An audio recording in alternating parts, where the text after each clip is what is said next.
এবার গোপালগঞ্জে আওয়ামী লীগের নেতাকর্মীদের ডিম থেরাপি দিল বাংলাদেশ সেনাবাহিনী। এর আগে গতকাল গোপালগঞ্জে আওয়ামী লীগের মিছিল নিয়ে রাস্তায় বের হলে সেনাবাহিনীর সাথে আওয়ামী লীগের নেতাকর্মীদের তুমুল সংঘর্ষ হয়। এক পর্যায়ে আওয়ামী লীগের নেতাকর্মীরা সেনাবাহিনীর উপর আক্রমণ শুরু করে। এক পর্যায়ে সেনাবাহিনীর গাড়িতে ভাঙচুর চালায়। পরে সেনাবাহিনীর গাড়িতে আগুন ধরিয়ে দেয় আওয়ামী লীগের নেতাকর্মীরা।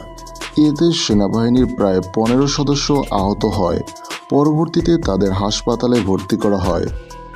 পরিস্থিতি মোকাবেলা করার জন্য সেনাপ্রধানের নির্দেশে যশোর ক্যান্টনমেন্ট থেকে অতিরিক্ত সেনা, সাজোয়াজান এবং ট্যাঙ্ক নিয়ে গোপালগঞ্জের উদ্দেশ্যে রওনা হয়। পরে রাতে চিরুনি অভিযানে আওয়ামী লীগের নেতাকর্মীদের ডিম থেরাপি দেয় বাংলাদেশ সেনাবাহিনী। এদিকে সংঘর্ষের সাথে যারাই জড়িত থাকবে তাদের উপযুক্ত শাস্তির আওতায় আনা হবে বলে জানান সেনাপ্রধান।